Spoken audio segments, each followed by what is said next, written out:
55 million years ago, a primitive flesh eater gave rise to a unique group of carnivores. Today, these predators live in wilderness areas all across North America. In some places, they may even be the most common carnivore. Yet most people will never see one in the wild. They are the hunters on a smaller scale, elusive creatures known to science as the mustelids, the weasel family. Theirs is a world where size does not limit ferocity.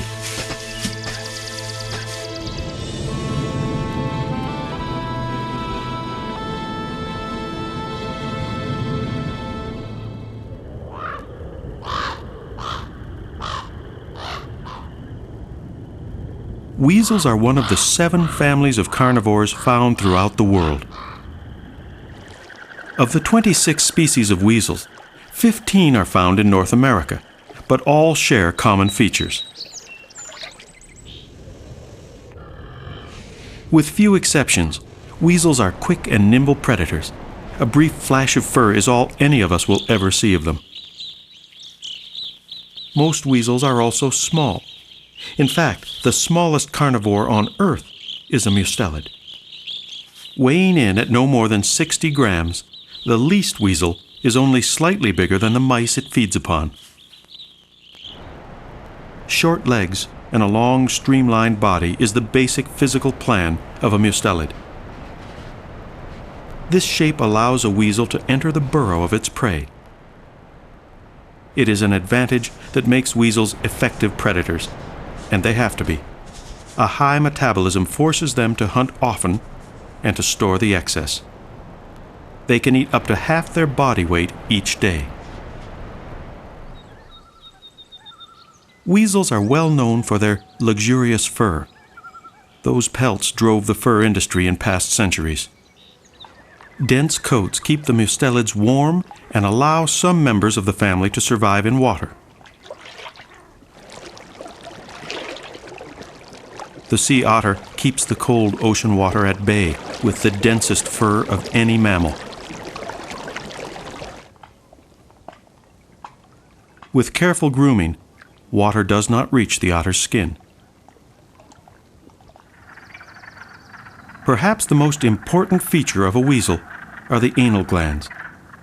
They are used to communicate, and all members of this group possess scent glands in one form or another. Most mustelids live solitary lives, so carefully leaving scent marks is one way to advertise their presence.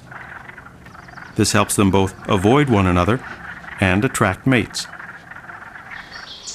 The most striking use for the scent glands, however, is defense, and no weasel is more famous for it than the skunk. They are the only mustelid able to spray the pungent musk.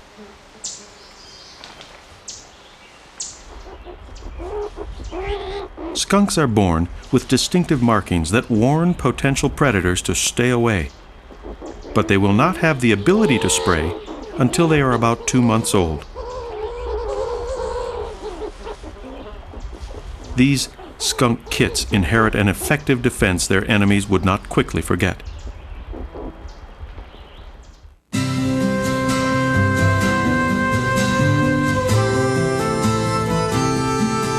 The Badlands and surrounding plains of the vast prairie region offer a surprisingly diverse array of habitats. Several of the mustelids are drawn to these grasslands for one main reason: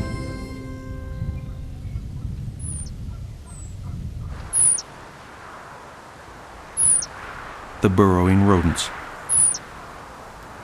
Ground squirrels and prairie dogs help define the prairies and are preyed upon by weasels like the badger. Found in the prairie regions from southern Canada to Mexico, the badger is the only mustelid that specializes in digging out its prey. A colony of prairie dogs is known as a prairie dog town. They are the cornerstone of the grassland community.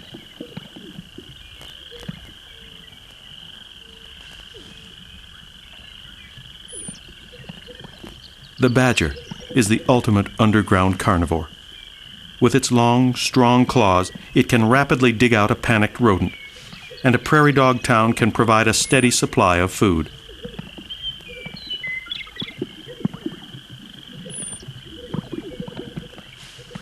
These are powerfully built animals, and their flattened shape reflects their adaptation for life underground.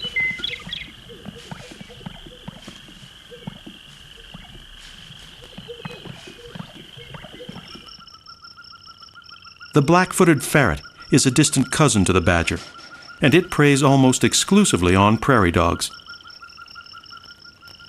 Like a thief in the night, the black-footed ferret enters the burrow of sleeping prairie dogs.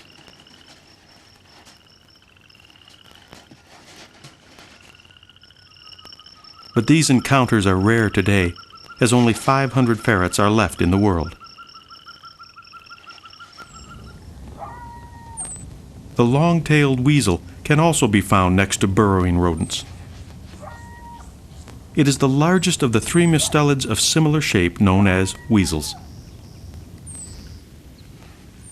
It typically lives in the parkland and prairie zones. Like the ferret, the long-tailed weasel hunts by entering the burrow of its prey, but prairie dogs are always on guard and have many escape routes. The most vulnerable prey are the younger, less experienced prairie dogs. For the most part, weasels benefit humankind, as many members of the mustelid clan are a form of rodent control.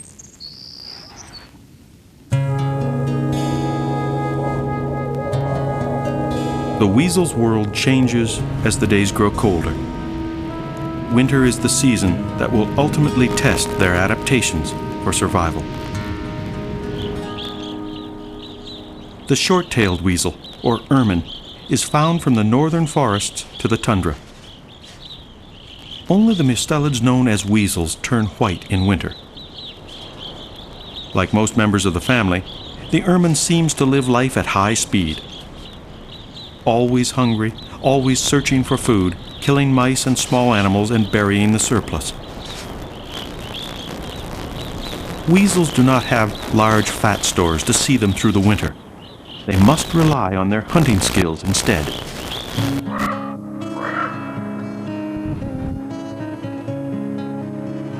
The forest, like the prairie, is home to more than one weasel member.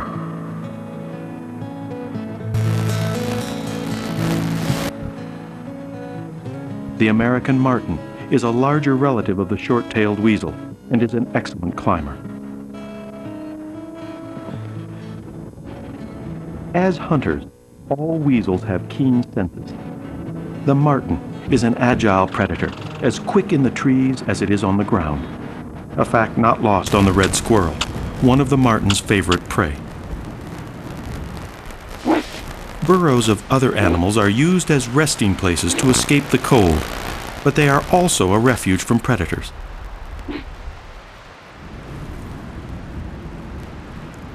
About the size of a house cat, the marten is vulnerable to larger carnivores, even to the larger members of the weasel family, like its close relative, the fisher, and the wolverine. The wolverine is the largest terrestrial mustelid, weighing up to 15 kilograms. It has a reputation as one of nature's fiercest animals. These animals are cold weather specialists. Large feet make travel over snow easy, and wolverines travel widely. Found from the boreal forest to the tundra, they require huge tracts of land to survive.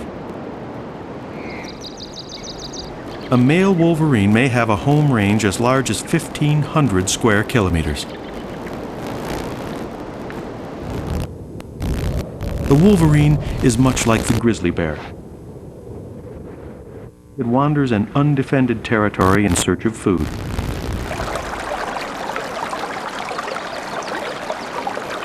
Wolverines are both scavengers and predators.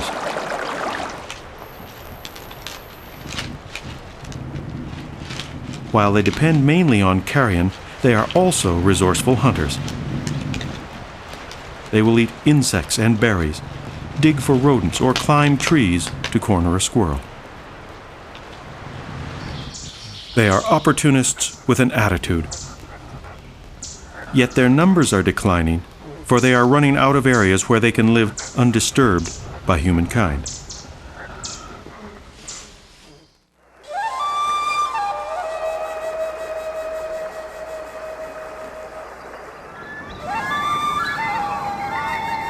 Where land meets water, a new set of weasels are found. A mink searches the shore at low tide.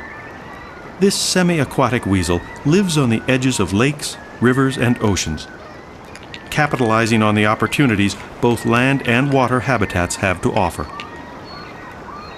For the oceanside mink, an easy meal can be found searching through the kelp that is washed ashore.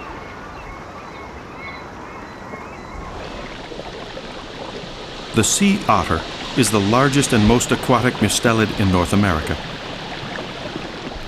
These otters spend most of their time in water. They will anchor themselves in kelp so they can rest without drifting out to sea. Kelp beds are the forests of the sea, and sea otters play an important role in maintaining them.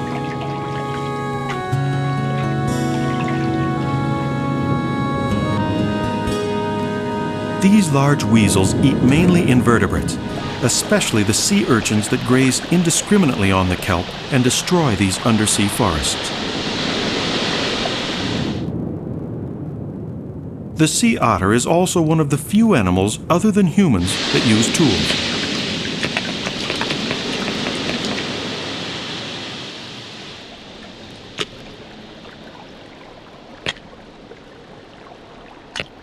Smashing a clam on a rock placed on its belly is one of the few ways an otter can get at the tender meat inside.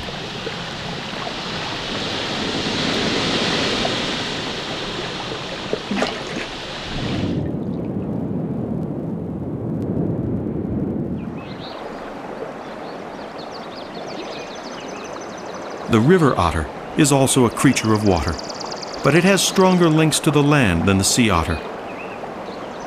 These pups were born on land, but now that they are older, they follow their mother throughout her home range.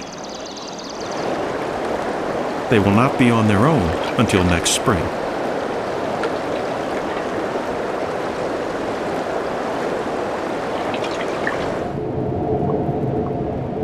River otters eat mainly fish, prey that can only be caught with coordination and experience. With their flattened tails and well-webbed feet, otters are expert swimmers. They depend mainly on sight to find their prey and will scour the river bottom for fish, frogs, and anything else they can find.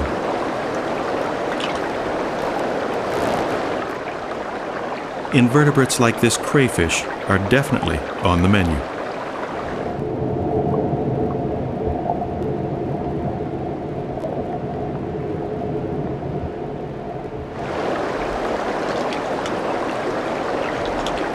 In addition to their dense fur, otters have a high rate of metabolism to help keep them warm in the cold water, so their energy requirements may be twice that of a similar-sized mammal.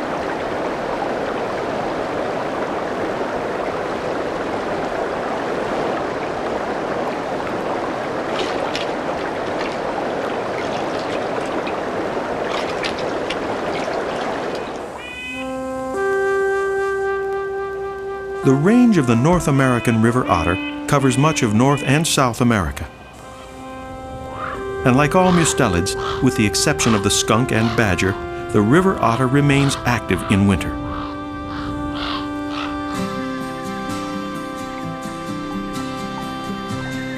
Otters have long had a reputation for being playful.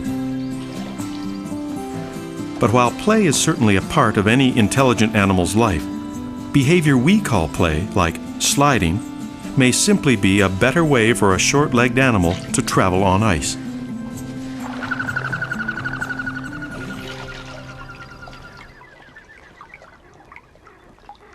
Winter may not be as trying a time for the river otter as it is for other animals. Their prey still remains beneath the ice. All they need is a patch of ice-free water. Early spring is the breeding season for the river otter. Like all mustelids, it has an exceptional sense of smell, which it will use to find a mate. The male river otter travels extensively through his home range, following a trail of scent marks to find a receptive female.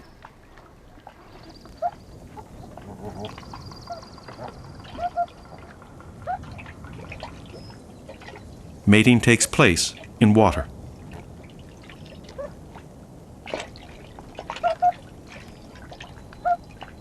The female otter undergoes an amazing cycle. 3 weeks after giving birth, she is ready to mate again.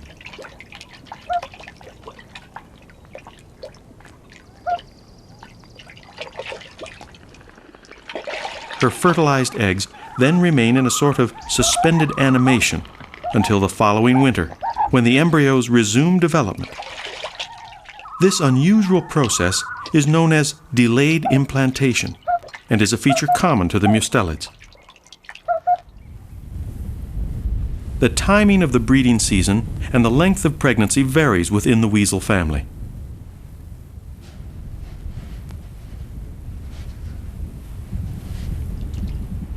For the mink, breeding takes place in March, and it is a rigorous process.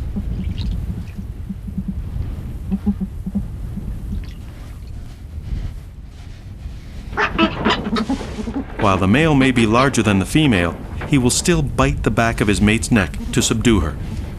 It is all part of the mating behavior for weasels.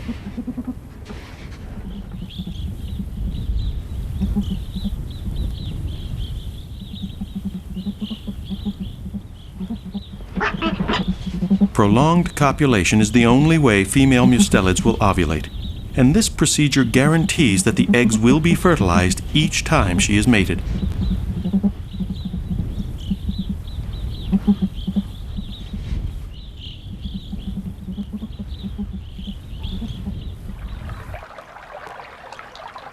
Delayed implantation is brief in mink.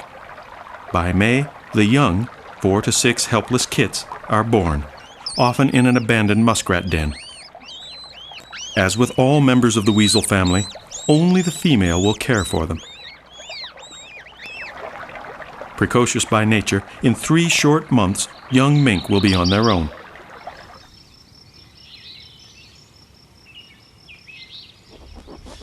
Skunk kits venture out of the den when they are only 2 months old to follow their mother on her outings, but they will continue to den with her through winter.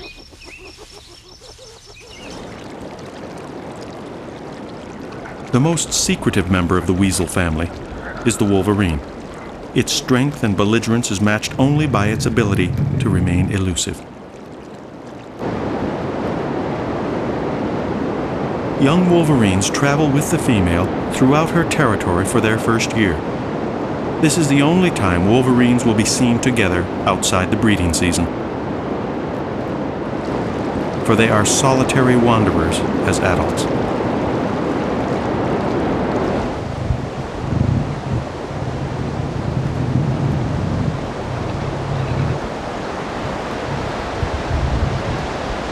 The aggressiveness of a wolverine comes through in the kit's play fighting. No other animal its size has such powerful jaws.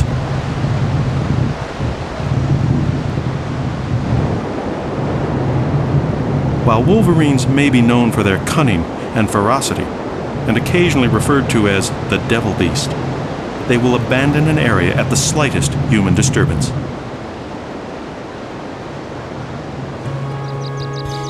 Wolverines truly are wilderness animals and need vast areas of land to roam. As human developments continue, one can only wonder what will become of the wolverine.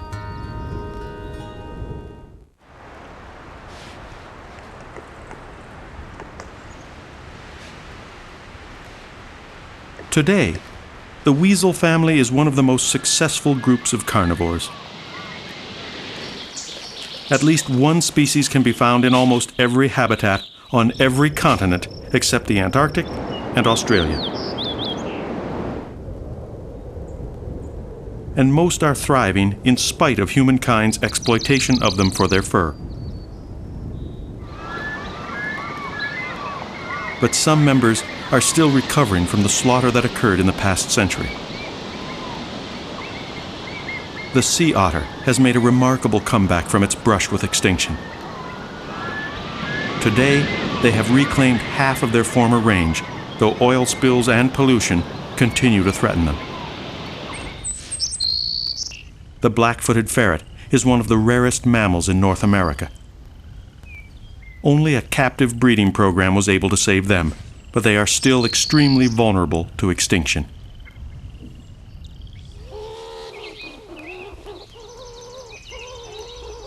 Most of the mustelids are forest-dwelling carnivores.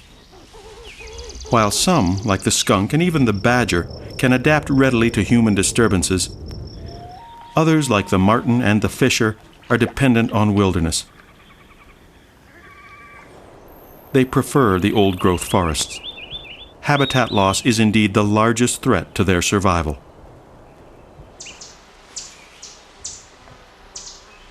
So much still remains to be learned about the weasel family. But even though we may only catch a fleeting glimpse of their lives, it is enough to tell us that wilderness areas would not be the same without these elusive carnivores.